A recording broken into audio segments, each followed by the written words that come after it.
So Matthew Cotrupe, the last-minute call-in for the team. Red-Black Aggro. He's carried them toward the finals. Bryant Cook and Jacob Saracino. Both players. So Cook, we know to be a long-time Legacy Storm player. Saracino, a player local to his community, says knows Jeskai, knows Modern. Calls him in for this event, and then they found their third. But that formula has worked so far. So we'll start out both players, starting with some tapped lands. No Bomat Couriers here. That's probably for the better. Generally one of the cards people favor less in this sort of matchup. Yeah, Goblin Chain Whirler does a number on that card. So first out of the gates will be Cotrupe on Scrap Heap Scrounger. And Friedrichson play one of his own. Situation I generally like to be the one playing him first. Yes. Scrounger on the play, a lot better than Scrounger on the draw. And Cotrupe minimally as a follow-up of second Scrounger. Yeah, see if he can do better than that or whether it is just another one. It looks like Pia Nalar is the more mana-efficient play. Yep. Cotrupe will go that way. Applies the same amount of pressure as well. You do risk the Thopter being tagged by a Goblin Chain Whirler. That's not a huge cost. Yeah, I mean, in these red mirrors, as creature mirrors frequently are, a Goblin Chain Whirler just stands above the other creatures. Right. But on Alex's side, he swings. Not only is there no Chain Whirler, there's no third land. He will have Lightning Strike on his turn, but that's a big miss in a matchup like this where curving out matters. Yeah, Lightning Strike as removal spell is fine, but he's just way behind on the battlefield already. Yeah. A swing for Cotrupe. Lightning Strike will take care of Scrap Heap Scrounger. Choosing that over PNLR, really just trying to preserve those life points. Right. And Cotrupe missing, if he had fourth land, he might have been able to pull too far ahead here in casting Chandra. Instead, his follow-up is Scrounger plus Skullscar Mage, which, all things said, is not too bad. He's toying with Karizev versus Scrounger as the follow-up to the Skullscar Mage. It doesn't make a huge difference either way. Same amount of power. Yeah, it goes with Karizev. And can Friedrichson find a third land? It looks like the answer is no. He'll cast Heart of Kiran. That 4/4 will be back on blocking duty for sure. Right. Yeah, it turns the Scrounger into something that can maybe block. The PNLR can theoretically say something about that. Yeah, land 4 from Cotrupe should seal this one up, but he doesn't have it yet, so as of now, he's still working. And he's chain whirling. That'll put -1 counters on the creatures as there's a Soulscar Mage in play. Ooh, and this is dicey when you face down the Scrounger and the Heart, oh, because wow. you can either crew in response and have your Heart shrunk, or your Scrounger is too small to crew. And he's going to let the Scrounger get shrunk, and if that's the case, everything's going to swing on in. Yeah. It was 1 damage upstairs from the Chain Whirler, and now we're going to add a lot more. It's like 7 coming across. Looks like that to me. That'll put confirm here. At least that's Friedrichson down to 7. And he'll need something else if he's going to crew that Heart. Yeah, 6 after the Chain Whirler activation. And these games, they go quick. And here's PNLR back from Friedrichson trying to get the most blockers possible.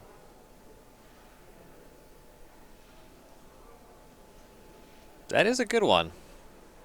Represents 2 bodies, crew the Heart, though at 6, he's really far behind. And just the Scrounger not being able to crew the Heart is such a big deal. It doesn't have good attacks, it can't block, can't convert into the vehicle driver for that blocker.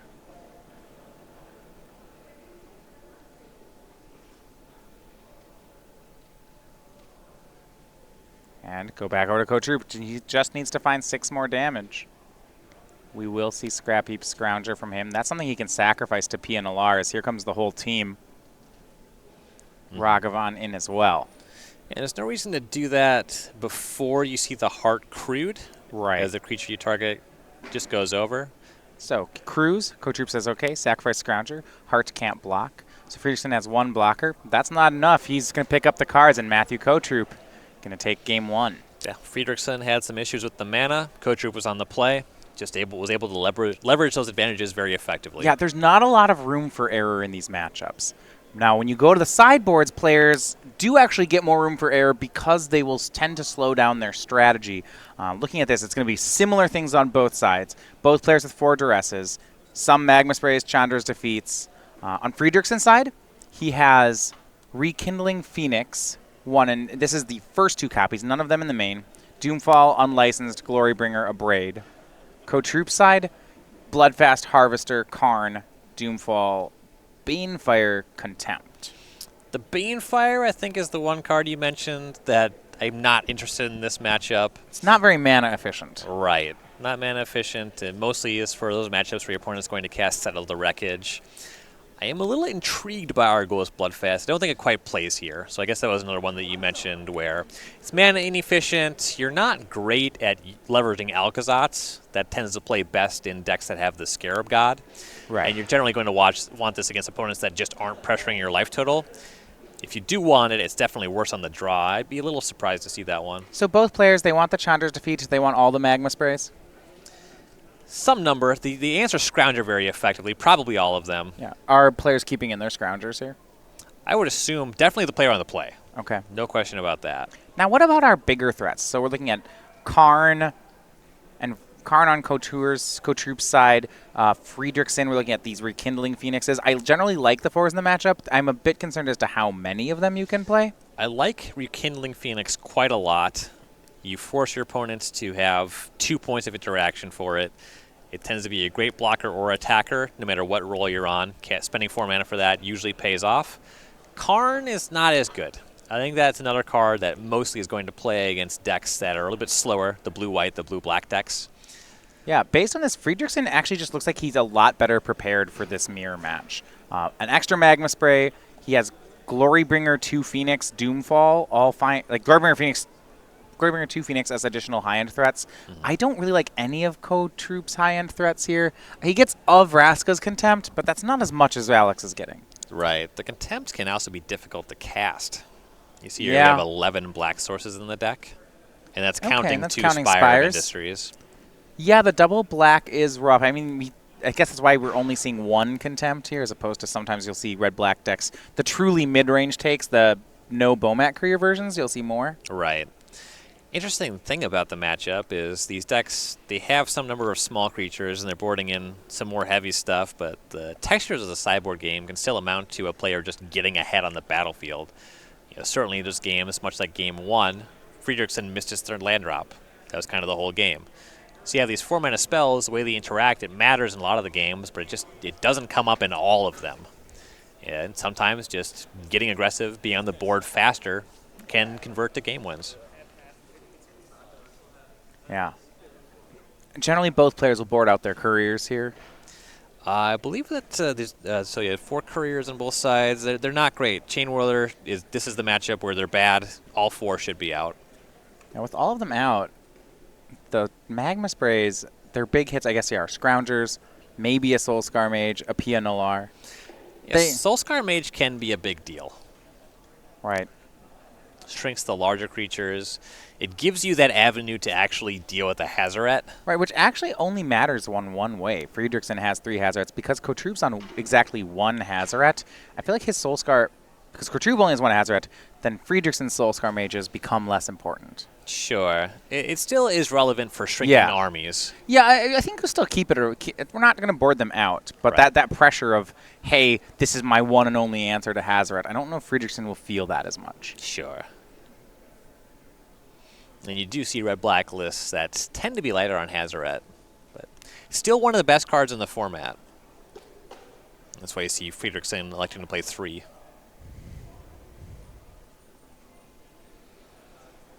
I've lost plenty of Hazorets. I don't know about you. Yeah. Yeah. If you've been playing Standard, you've been losing to Hazoret. I've played Standard. Right. I answered them frequently. I lose to them, too. Right. They're good. Yeah. It's not as devastating as in the red mirrors. Hazorets, those things just run all over those. Oh, yeah. I'm playing blue-white. I at least feel like, when I play blue-white, Hazoret feels like a good but reasonable Magic card. I imagine there are many matchups where it feels not reasonable. Right. Why is this card so good? It's like, why does my deck have no ways to answer this? My opponent made their 4th land drop, and I lost the game. I did not have a fun time. So Friedrichson will be on the play here for our 2nd game. And red-black, that 2nd color, doesn't really introduce anything extra that makes you care less about Hazoret. Outside of Cotrupe's 1 copy of Vraska's Contempt. I'm curious to see if we'll see him be able to cast that spell.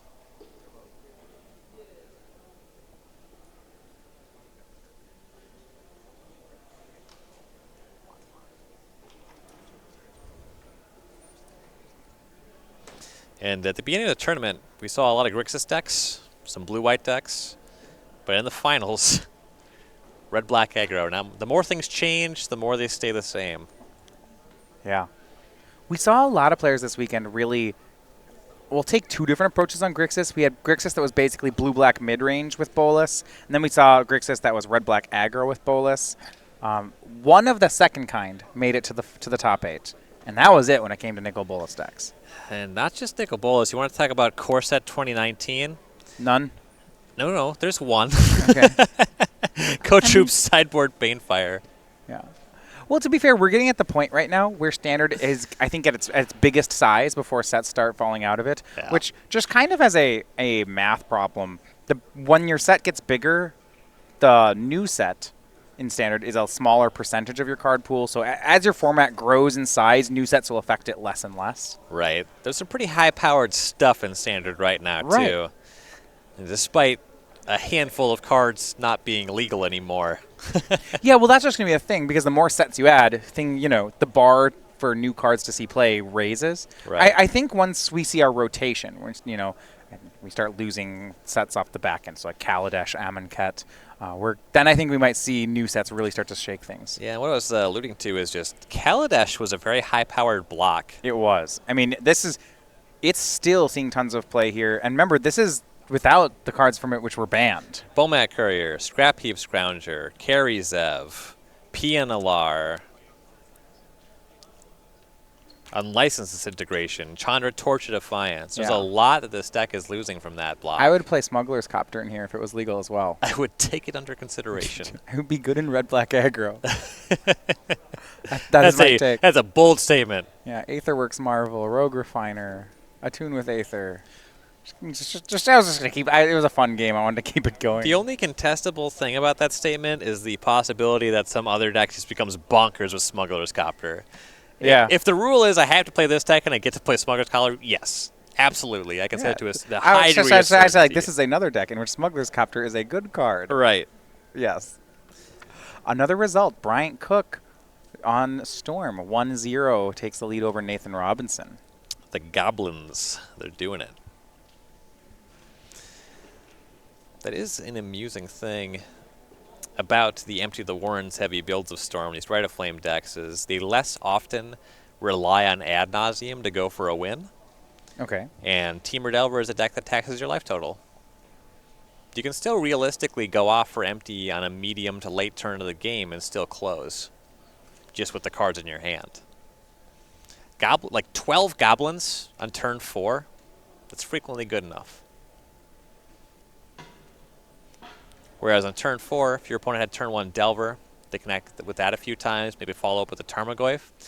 You might only have 10 or less life to play with, which means you can't ad nauseum for very many cards. Well, we might have Alex Friedrichson going to try to make the best on a 5-card hand here for Game 2. Cotrupe, I believe, on 6.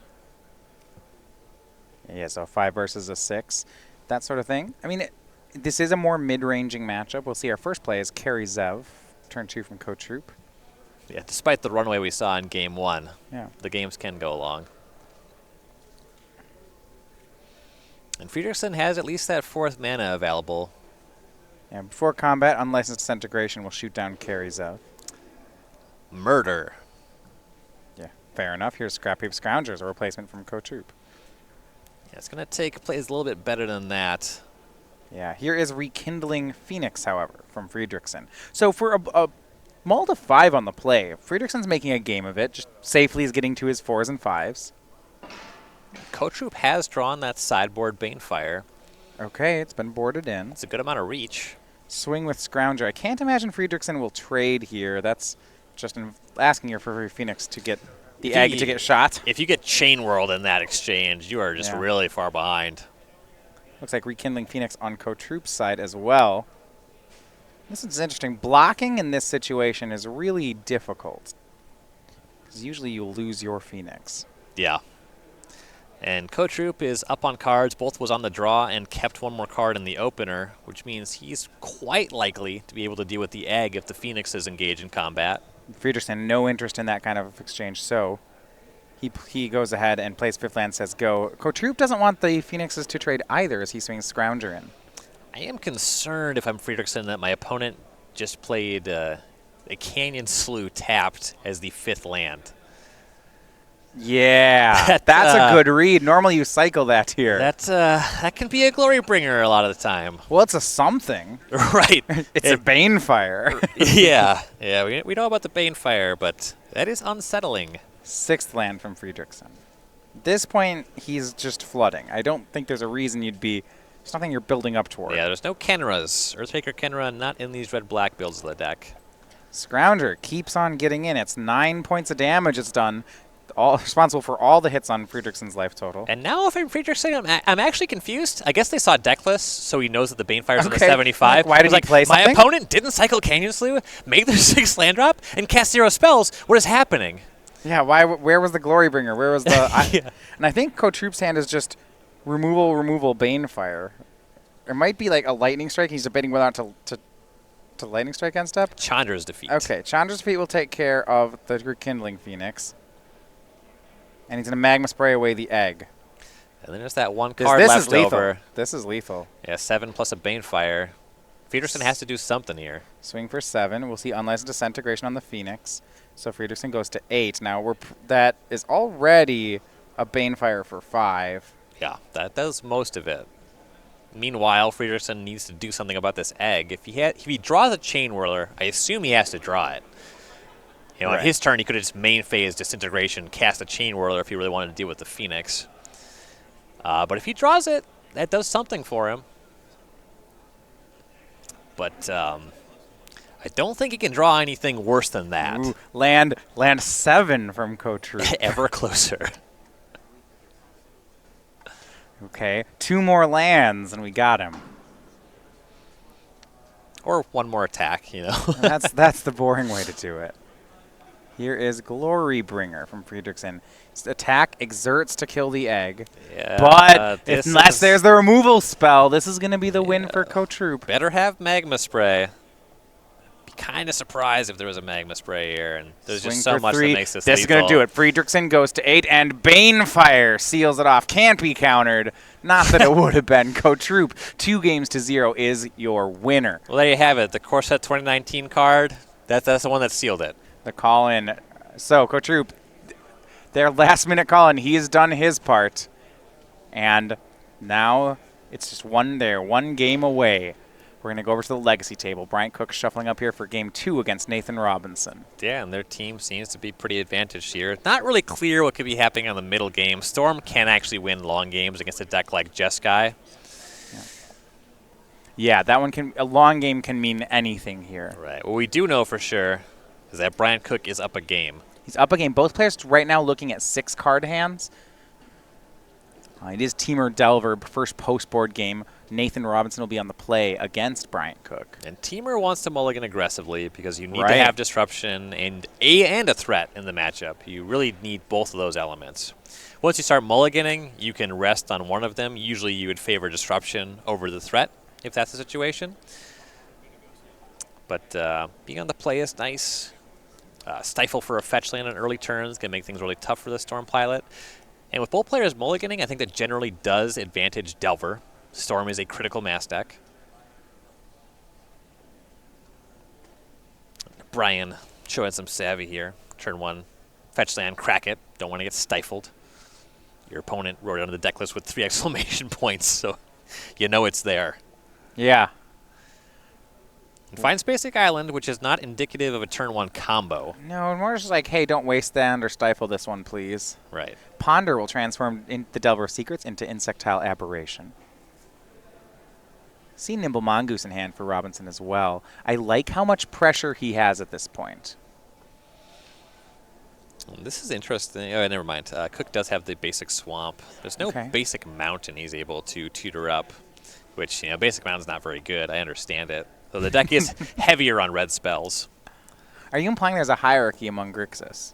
There is. Absolutely there is. Red, I think, is a better color than black, but swamp is a better land than mountain. Okay, and then island is just the king? Yeah, there's no question about that. We do have a result. Dylan Gooley on Storm does take a long Game 1 win over Jacob Saracino. Yeah, his team's going to need that. Yeah. If they want to take down the finals, they'll need that both the matches. This one, though, is the one that looks most difficult at the moment. The Insectile Inspiration swings in for 3. This game's going okay, and Nathan's actually passing. He has 2 copies of Nimble Mongoose, but not wanting to cast either. Yeah, you want to leave up Disruption in this matchup. You just have to. And here is Thoughtseize. We'll see why. We have Stifle, Daze, 2 Mongoose. Yeah, take one of those blue cards, probably the Stifle. And it's not terribly difficult for Storm to beat a Daze. You see... Yeah, it's just a Lotus Petal. Yeah. Land for turn was Swamp. So he's on board with his 2 basics. He'll be starting his next turn with at least that 2 mana. If he has another discard spell, then you can start looking at the Daze, I suppose. Though, inevitably, you will need to clear out that Stifle. He will go for the Daze, actually. Depending on his hand, that can make sense. Yeah, we'll learn more later. That means he will have to produce another discard spell. Brainstorm the draw for Nathan. And really not, he's brainstorming. What do you think of this? He's tapping a Tropical Island to brainstorm with 2 Nimble Mongoose in his hand. So he's digging for some red spell yet to be named, you know? Ideally, he's able to shuffle away the Mongooses and get some disruption. He does sideboard 2 Pyroblasts. You bring them into the matchup to fight over the Storm deck's cantrips. That brings them a little bit lighter on resources every time you're able to make that exchange. Nathan completes the brainstorm. So how many, in this kind of matchup, how many threats do you want? Is it 1, 2, 3 is probably too many? 3 is too many. Depending on the texture of your hand, you'll deploy a second one. You're generally happy to have exactly 1. Okay. And then sideboards are face up. Sometimes Storm might have some kind of removal spell. Right. There are 2 Abrupt Decays in Cook's sideboard. Mongoose will be cast here. There's 5 cards in graveyard for Nathan. Hits Bryant down to 11. Nathan also has Lightning Bolt as card 6 in his hand, so it's possible he can win on the next turn if he gets another Lightning Bolt. We'll see. Yeah, you would need to do this one end-stepped, as he does have 2 tropical islands, just the 1 volcanic island. Yeah. Back to Bryant Cook we go. But there's not much reason not to fire off the Lightning Bolt end-step. Yeah, it's not going anywhere else. And here we go for Bryant. Starts with Dark Ritual, spell number 1. And Ad Nauseam. Ooh, no extra mana from 11 life. And with a Bolt in hand for Nathan Robinson, this is not an Ad Nauseam from a place of strength. So let's count. Burning Wish down to 9. Ooh. Infernal Tutor down to 7. That's bad. Brainstorm down to 6. Very bad. Rite of Flame down to 5. Infernal Tutor, oh, now we're at 3. You need a bunch of zeros. As soon as Nathan gets priority and he kills himself, finds Empty the Warrens.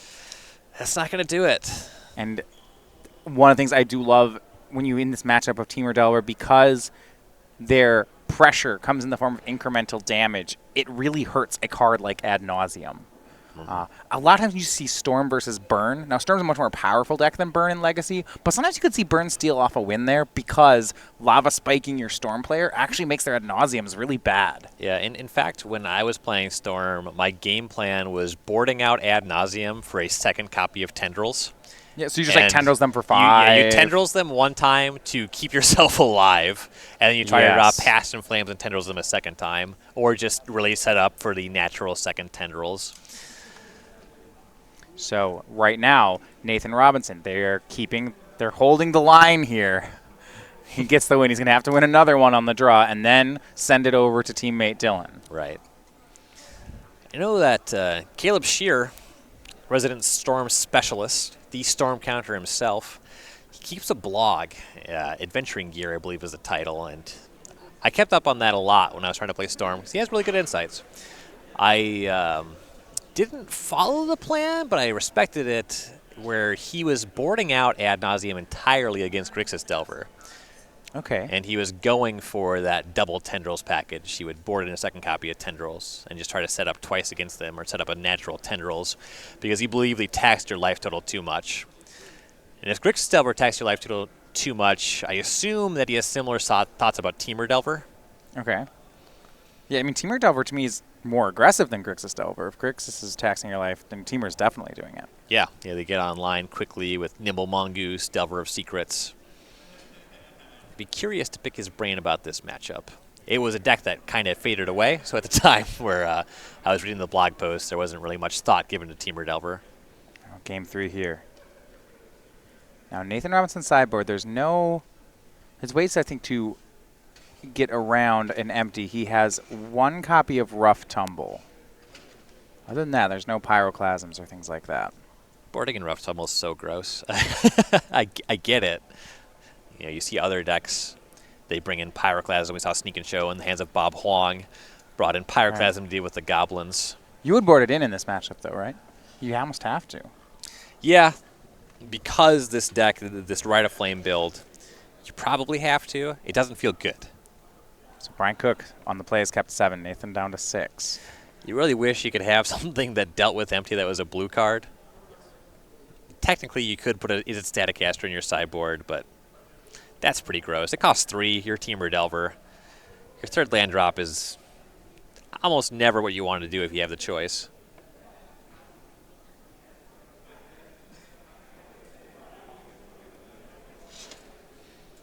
You also just play the game sometimes, even if you draw the Rough Tumble, you just brainstorm it away.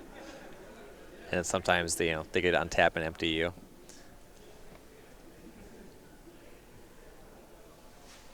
This 6-card hand has a Force of Will. Okay. But I don't know if it has a blue land. Nathan has to decide what way...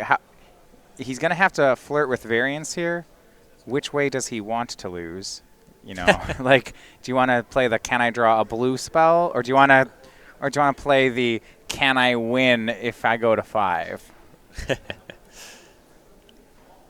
asking for the Oracle text on the card Xantid Swarm. And here we go. Nathan has kept on 6. Is there a Xantid Swarm? 2 Delvers, a Force of Will,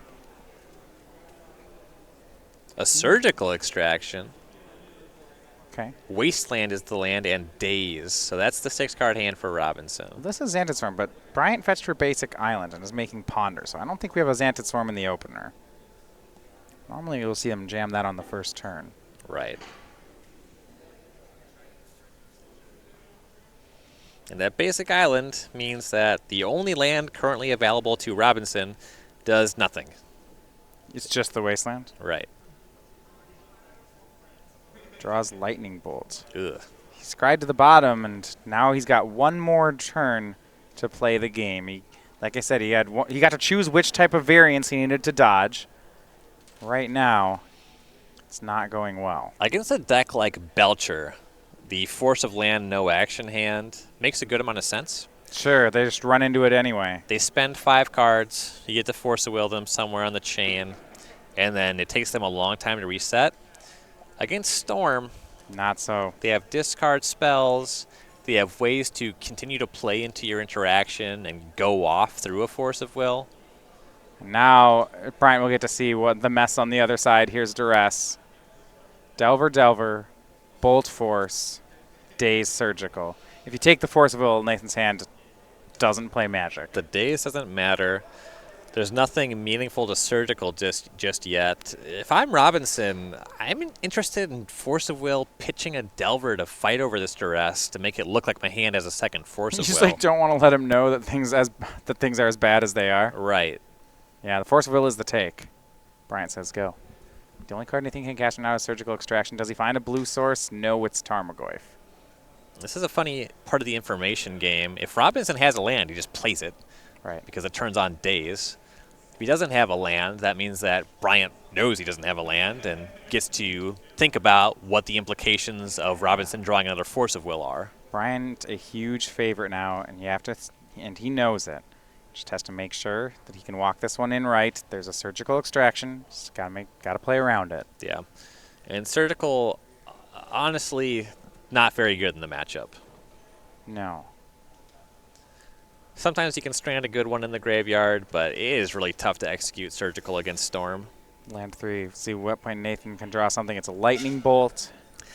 It's a dicey situation. Like I said, you got to pick which variants to dodge. It's not only not a land, but it's just a spell that won't matter if he ever comes online. Right. Which is very frustrating. You can tell on the middle seat players are going to be slowing down here as this one may be the only game left that matters. It's still a lot of lightning bolts to draw if he has surgical extraction in off the sideboard. Possible the card he moved off first was Tarmogoyf. And it looks like we have a combo turn here. Lion's Eye Diamond, empty the Warrens. It's a very mini combo. Hedging around land Rough Tumble, I suppose. It also could be a setup where he's just getting this out of his hand because he can't go for a full combo next turn, or he gets in for 4 points. He has some setup for a layup to Tendrils of Agony. Yeah, literally just Storm of 2. A second surgical from Nathan. Yuck.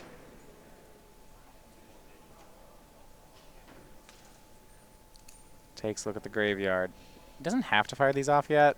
I'm not sure he wants to. Is he looking at discarding? He will. There are cards in his hand that just don't matter. If you're going to surgical, I would surgical Brainstorm. Okay. This 2 life, it's kind of whatever. When anything goes to 18, he'll get city targets. Looks like he went for Ponder.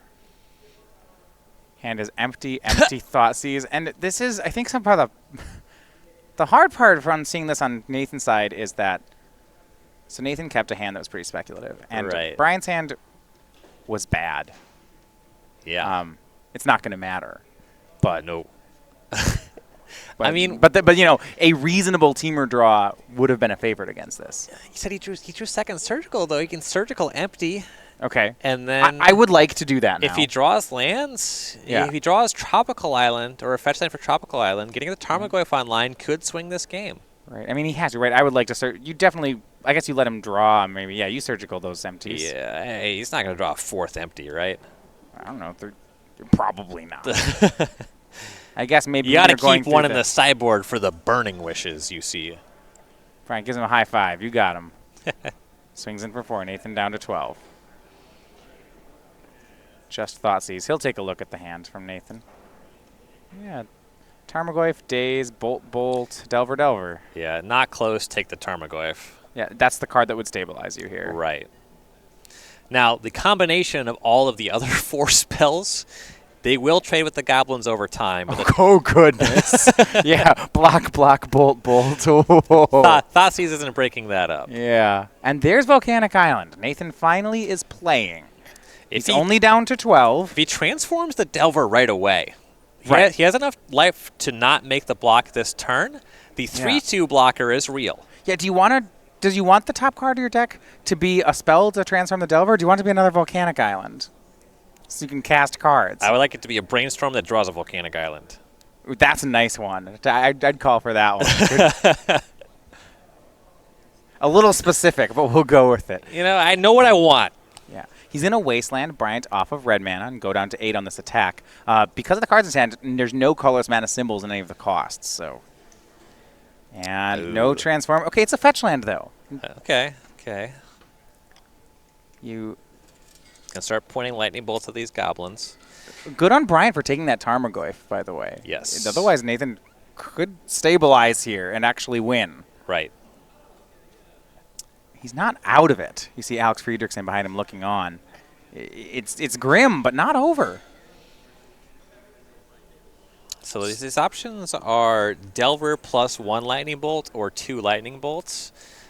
I like Delver and 1. I want to get green mana online because if I draw Tarmogoyf, I want to be able to cast it. So I would fetch up Tropical Island, cast Delver, and leave up lightning bolt. Right. Okay. Now, Ryan, how many of these Delvers are you blocking with next turn? Is it 0? If it's 0, because of the Lion's Eye Diamond on the battlefield, you are dead to Burning Wish and Infernal Tutor. Because Bryant can cast 1, crack the Lion's Eye Diamond, get Infernal Tutor, or get Tendrils of Agony and just do 4 to you. No, actually, Nathan didn't bolt any of the goblins, and now he transforms off Daze. Nathan's at 4. He's going to fetch the Daze away, go to 3. So he has bolts for 2 goblins and blocks for 2 goblins, but because that's how he stabilizes here, he actually can't attack yet. Right. Fetches another Volcanic Island. No real interest in, though. Well, now I'll switch it to Trop. I'm going to say whether there's interest in what happens if he draws Tarmogoyf. Yeah, and with the way that played out, I would have preferred to have gotten the Trop for the Delver and bolting one of the goblins. I think I agree. There was a turn where the mana wasn't used, and because of how pinched he was on mana for so long, like, you just need to spend it. Right. Shouldn't make a huge difference because the life totals end up being the same with you taking that fetch land. I mean, with regards to Tendrils of Agony, 3 and 4 the same number. Brainstorm from Nathan.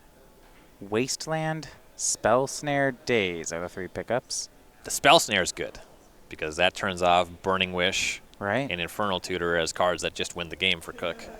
Yeah, I don't think Nathan can attack yet because of how this has played out. Yeah, 3 is not a safe life total. No. You got to bolt a token. Wasteland in the mix. You can reduce Cook to just having Island Swamp for mana sources.